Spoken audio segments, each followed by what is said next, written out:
बेटा आज जो हम लोग कराने जा रहे हैं आपको एक कहानी बताने जा रहे हैं और ये आपकी पाठ में जो कहानी है ये अपने आप करने की बारी है।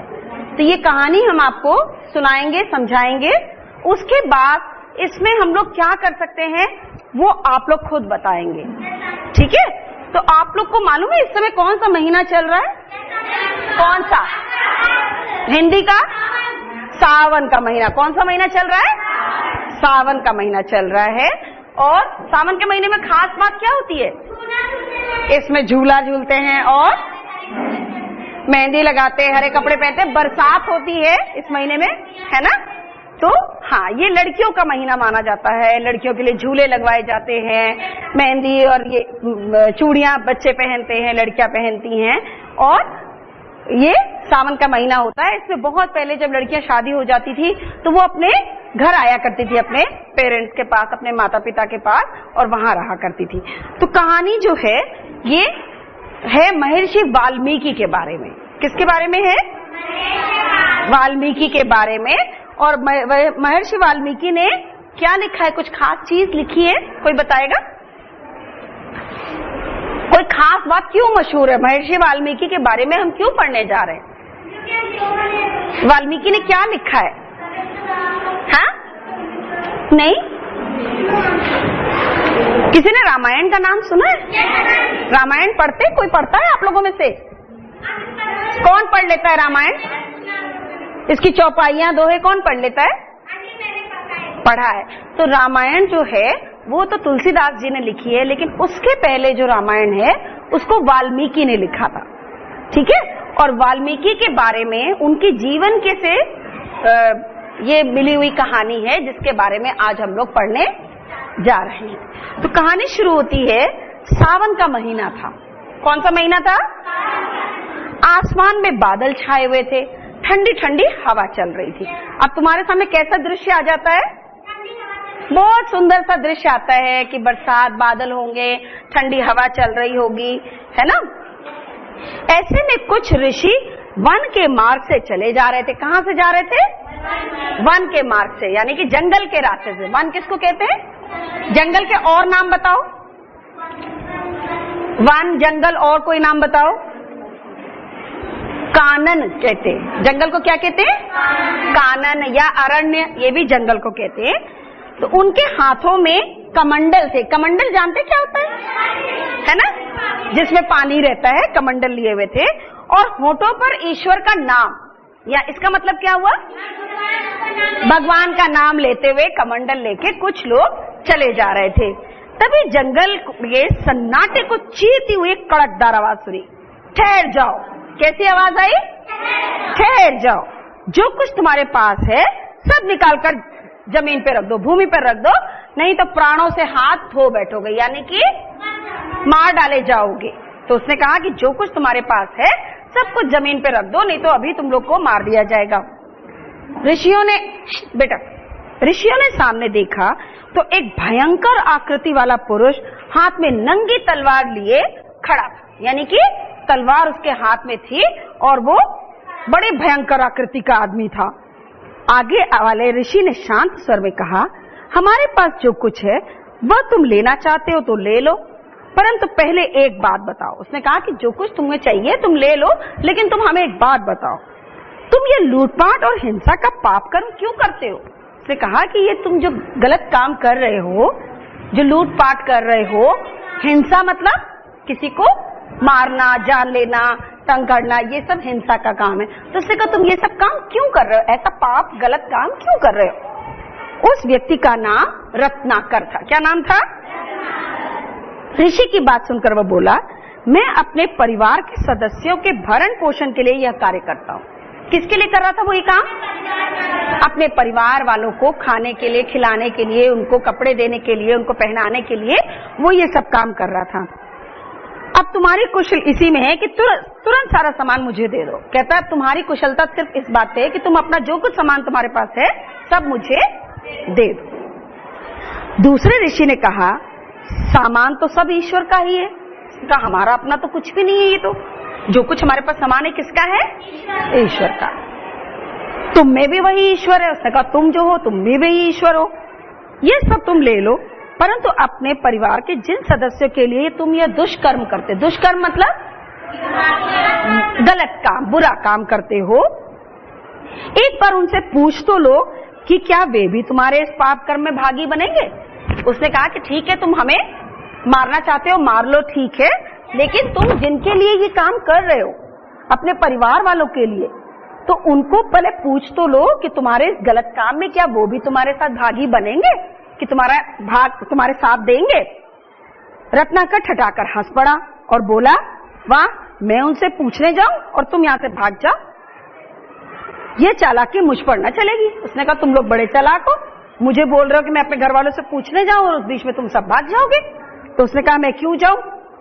ऋषि ने कहा, हम पर विश्वास करो कि तुम हमारे ऊपर भरोसा रखो और हम कहीं नहीं जाएंगे। उसने कहा, हम कहीं नहीं जाएंगे, विश्वास ना हो तो इस वृक्ष से बांधकर यह बात अपने घर वालों से पूछ कर आओ। उसने कहा, तुम्हें अगर हमारे पे भरोसा नहीं है तो तुम हम सबको इस पेड़ से बांध दो और तुम अपने घर जाके आराम से पूछ के आओ कि क्या मैं जो गलत काम कर रहा हूं, तुम लोग के भरण पोषण के लिए जो गलत काम मैं कर रहा हूं, लोगों को लूटपाट करता हूं, मारता हूं, उसके क्या तुम लोग भागी बनोगे?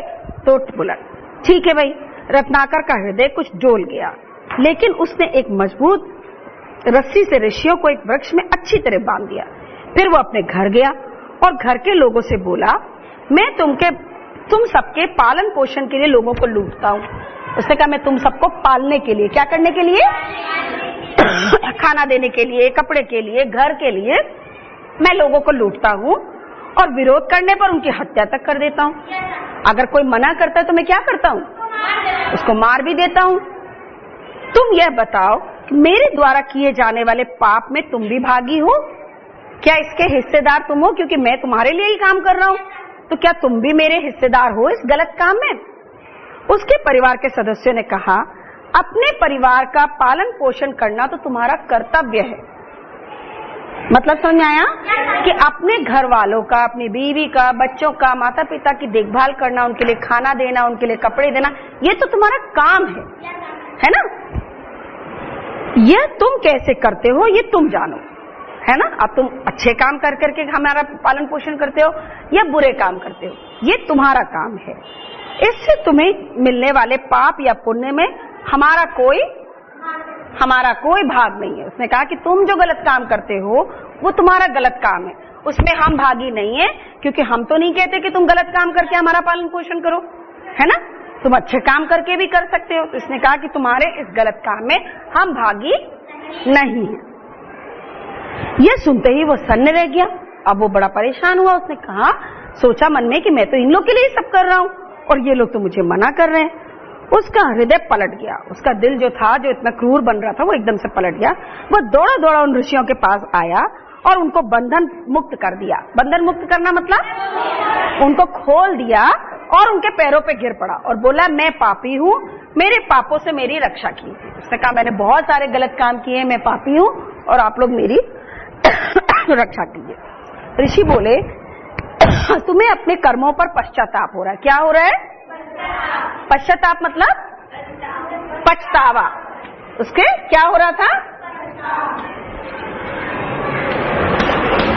पछतावा हो रहा था।